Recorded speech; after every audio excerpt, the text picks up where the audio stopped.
Hey everybody, welcome back to Brainiac Baseball's 1980 Detroit Tigers season replay. Today, we have the first game in a three-game set against the Baltimore Orioles. We're at Memorial Stadium. If you watched the last game, we lost a close one to the Blue Jays, 3-2. And then we had our off day, and on that off day, we had the 1980 amateur draft. And during that draft, we picked up a couple really good starting pitchers.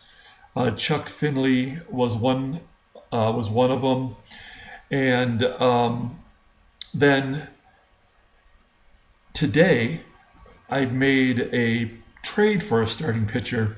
As you know, Milt Wilcox is going to be out for another 28 days, and our starting pitching has been struggling. So I made a trade for Rick Reuschel of the Chicago Cubs. The Cubs are already 21 and a half games out of it, out of first place, so they're pretty much done for the year.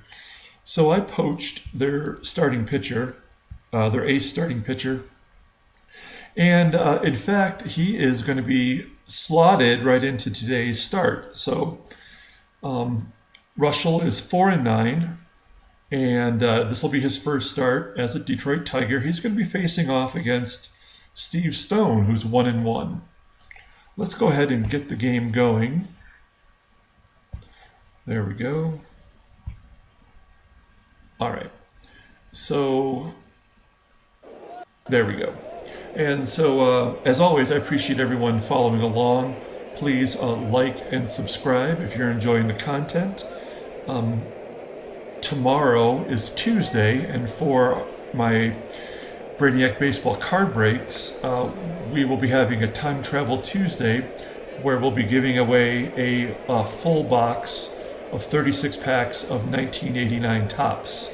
So when the video is posted tomorrow, all you have to do is like and subscribe, and also add a comment in the comment section on which team or player is your most hated team or player in baseball. So keep an eye out for that video tomorrow. So here we go. Rick Reuschel is our starting pitcher for today. He's taking Dan Petrie's spot, and I sent Petrie down to the minor leagues. He needs a lot more seasoning. And then here's our lineup versus the righty Steve Stone. This is our standard lineup. What I'm going to do is I'm going to put Lance Parrish back in there. I'm sorry. I should have had this better prepared. There we go. There we go. And get that straightened back out. So we did make a trade the other day for Barry Bunnell. And so he's going to be our starting center fielder. Everything else is the same. All right, so we are moving on. There we go. So let's go ahead and get this game started. Lou Whitaker is going to be batting leadoff versus Steve Stone. And Whitaker is going to ground weakly back to the pitcher, and that'll be the first out. So the Tigers and Baltimore are tied for first place. We have the same record. And this is kind of an important series as Trammell gets a base hit to left. I mean, it's kind of early in the season to be placing a lot of importance on the series, but, if we can take 2 of 3, or maybe all 3 during this series, then it'll give us a little bit more of a stranglehold on first place.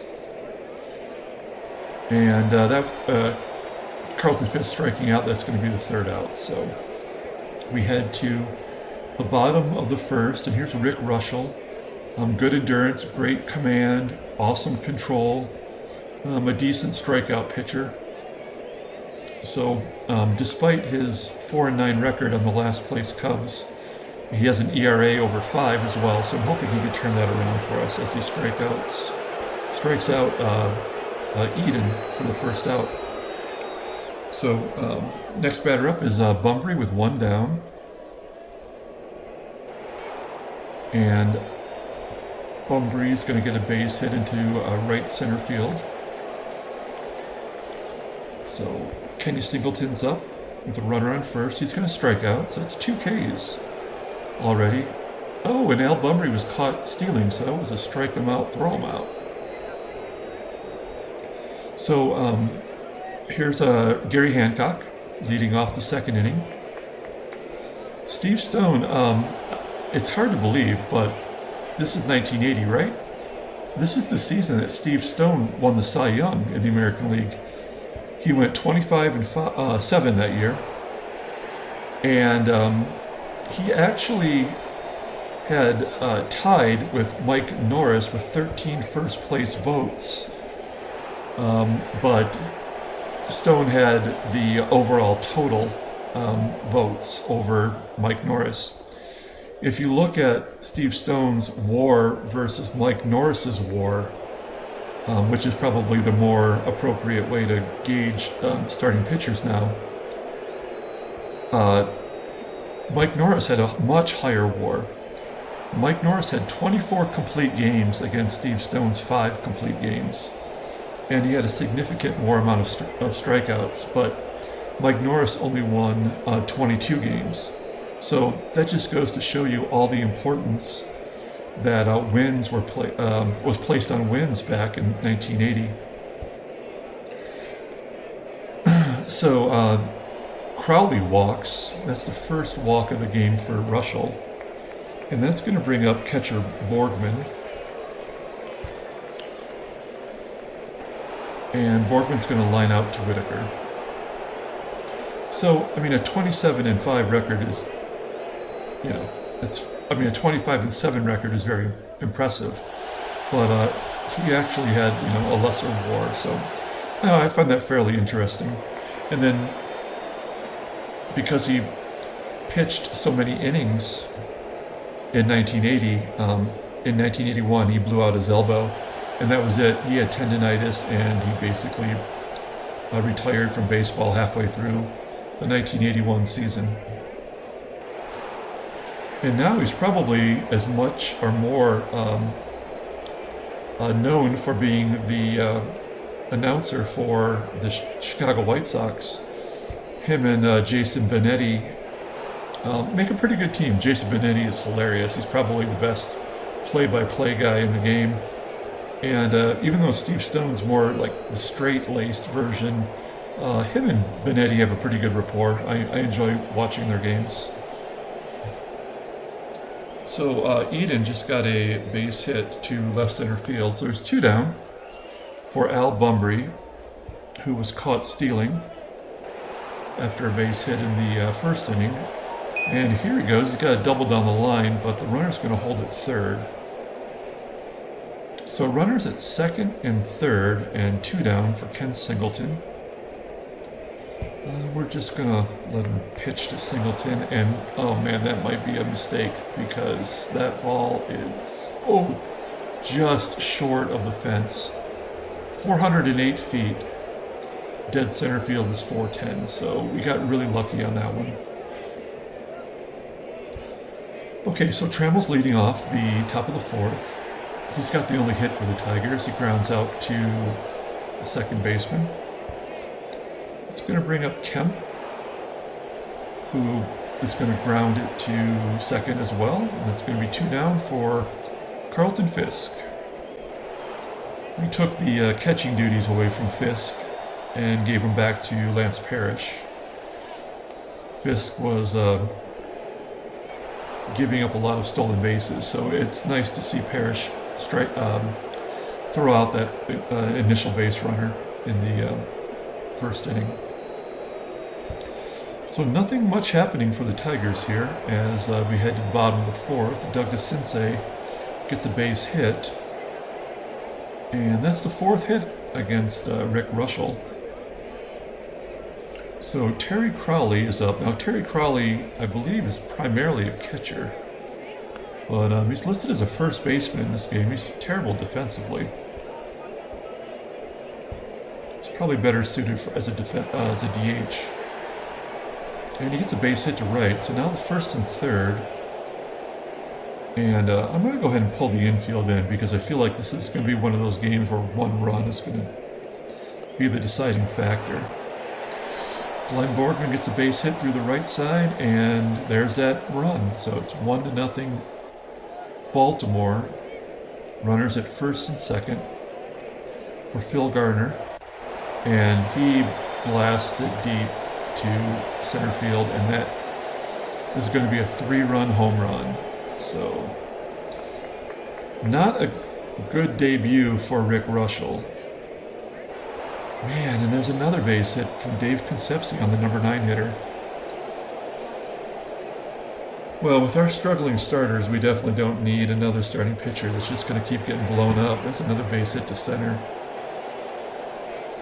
So how many in a row is that? 1, 2, 3, 4, 5. 5 hits in a row.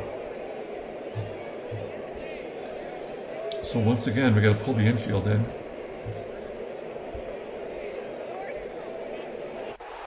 Bumby's going to hit it back to Reuschel, and they go home getting the lead runner. So 2 down. That's the one thing that's worked right this inning. Ken Singleton's going to ground it to third, and that'll be the 3rd out. So they put a 4 spot on the board with the home run by Phil Garner. And now we're going to head back to the top of the 5th, and we have got nothing going so far. Maybe this is going to drop in for Hancock. It does. No, we're not going to risk that. So, runner at first. Nobody out. Here's Lance Parrish. And Parrish is going to go down looking. So that's the 6th strikeout for Steve Stone. For a guy that's got a 1-1 record, he's dealing this game. So Thompson takes a walk. We have a runners at first and second. Here's Barry Bonnell. And Barry Bonnell's going to jack it into left field for a home run. That's back-to-back games with a home run for Bonnell. And we get 3 runs on the board, so it's 4-3. And that's going to bring up our number 9 hitter, Richie Hebner, who's going to walk. So we've got Steve Stone on the ropes. Let's hit and run with Whitaker. Let's get the base runners moving. He's going to ground it to third. Hebner should advance to second. He does. So we have a tying run in scoring position for Tram, who had a base hit in the first inning. And he's going to get a base hit up the middle. Do we want to send the runner home? 30% chance. And I think that's going to be a bad idea. So we're going to say no. First and third, we're going to give Kemp a chance to come through here with a clutch hit. And he's going to just pop it up into left field. So we do get 3 runs back, and we're down by 1 heading into the bottom of the 5th. So Burrows has an opportunity. Reuschel has an opportunity here to set things right, but unfortunately Burrows walks, and DeCinces strikes out. So we have a runner at first with 1 out, and Terry Crowley's going to line out to right. It's going to be 2 down. So 2 down for Borgman. Borgman's going to shoot it to right. It's going to be a base hit. That's 10 hits that Reuschel has given up. Although he sits at only 76 pitches. But here's Gardner, who had that 3-run home run. That was his 7th home run of the year. And he's going to ground it weakly to Hebner, and we get out of that inning. So I'd like to see Reuschel get through 1 more inning, but at this pace, I'm not sure I trust him to go another full inning. Fisk is going to pop out to right field to start off the 6th, bringing up Gary Hancock.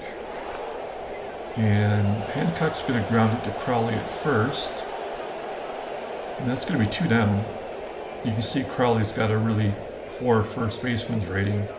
In fact, the right side in general is not very good. We should be taking advantage of that.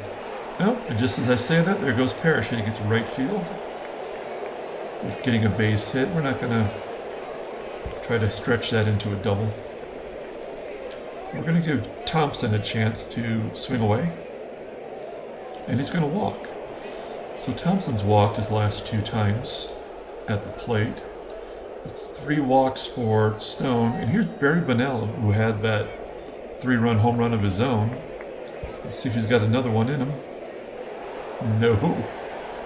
He pops it straight up, and that'll be the 3rd out. So we're going to keep Reuschel on a short leash. He's only still only sitting at 78 pitches. But he's given up 10 hits, so he's clearly struggling. Concepcion flies out to right. That's going to be the 1st out. Here's Mike Eden. He is going to fly out to center field.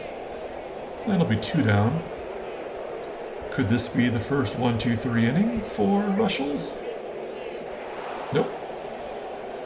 Bumbry maybe hit a home run. Oh, it's just going to fall short. All right, so top of the 7th. Still down by 1 run. And we have Richie Hebner leading off. And Hebner just jacks one into right center field. It's like it went off the warehouse. So the game is tied. We've come all the way back from being 4 down. Here's Sweet Lou. Steve Stone is officially tired as Whitaker hits it back to Stone. And that'll be the 1st out. So 1 down for Tram. Tram is going to ground it to short, and that'll be 2 outs. So 2 down for Kemp. Kemp's going to ground it to Crowley at 1st. And that'll be the 3rd out. So they set him down in order right after Hebner hit that home run. Score's tied. And you know what? We're going to keep Reuschel in there. He only threw a couple pitches in that last inning. Oh, no. Ken Singleton's going to get a base hit. We're going to guard the lines, see if we can't turn 2 with these 2 slow base runners. Oh, it ain't going to make a difference. Burrows drills it into left field for a double. And now we got to pull the infield in again. And then maybe intentionally walk Crowley if we can get out of this one. Nope. It's going to be a base hit. That'll score both runs, and that'll be it for Reuschel. Oh, nope. Only 1 run scored. So that's just disappointing. We're going to bring in Capizzello. Still no outs, but we're going to have to sacrifice that run for a double play. Oh, there we go. Crowley goes down swinging. And, okay, so let's take out Capuzzello, who did his job. And we're going to bring in Bob Stanley. And we're also going to hope for a double play here. Let's get out of this. It's going to be a grounder to Whitaker. It'll be 2. It is. So that went better than I anticipated. They're taking Stoney out of the game. They're going to bring in Tippy Martinez. That looks much like Tino Martinez. And he's a lefty, so I feel good about our lineup. It's Carlton Fisk, who's batting .375 versus lefties. He pops it up. And that's going to be 1 out here in the top of the 8th. Now, here's a problem. So Gary Hancock, he's batting .312, but he's got no hits at all versus lefties. But, you know, we have to trust him. We really got no one else to play in the outfield if we were to pinch hit for him. So, unfortunately, Hancock does exactly what we anticipated, and he flies out the center, and Parrish goes down swinging. All right, so bottom of the 8th. We're going to leave Stanley in there to face Phil Garner. And Gardner's going to fly out to center. That'll be one down. It's going to bring up Dave Concepcion, who walks naturally. Can't go easy. So Mike Eden and Concepcion steals second base. So now we're going to intentionally walk Eden to get to Bunbury. And then we're going to take out Stanley and we're going to bring in Underwood. And we're going to see if Underwood can get Bunbury out here. Yes, he strikes him out. So now Kenny Singleton's up, and he's batting .216 versus lefties. He's a switch hitter, so he's going to bat righty, but I think I'm going to let Underwood get him out, and he does. He's going to ground it to second. And we're down to our final chances, so we're definitely going to take out Thompson, who's batting .163 versus lefties. So we're taking him out, and we're going to bring in Rick Peters. So he is batting .346 versus lefties, and he's got really good speed. So if he gets on base, we're sending him. That won't matter. He's going to ground weakly to short. And here's Barry Bonnell, that with his home run earlier, is now tied for our team lead in home runs. And he goes down and gets one. He's going to get a base hit to left center field. And an error on the left fielder, Burrows, is going to get Bonnell into scoring position. So now we have a problem with Hebner, who's batting .077 versus lefties. So we're going to take out Hebner. We're going to bring in Tommy Brookins. And we're going to have him hit to the right side. Brookins is a terrible hitter, but maybe he can come through. No. He strikes out swinging. And it's going to be up to Whitaker, who's batting right around .300 versus lefties. So here's our last shot. Yep, Weekly grounds out to second, and we lose the first game in a 3-game series to Baltimore. So that is a total bummer. So, there's a trade offer. The Rangers are offering us their infielder Steve Buechele for Rick Reuschel, who I just got in the trade. No, I mean, yeah, he was terrible, but in that game. But I'm going to say no. We're going to have to make do with him. But there was a trade today. The Cubs are now just trading off all their pieces. They trade off their catcher, Cliff Johnson, power hitting catcher, to Houston for a minor leaguer, Louis Meadows. So, yeah, they're starting to sell off all their pieces, and it's barely June. Let's pull up the box score, and then we'll call this one a day. I appreciate everyone tuning in. As I said before, please like and subscribe, and don't forget to watch tomorrow's video for Time Travel Tuesday, where we will be giving away a whole box of 1989 tops. And there's the box score. Feel free to pause it, take a long look at it, and until tomorrow, have a great night.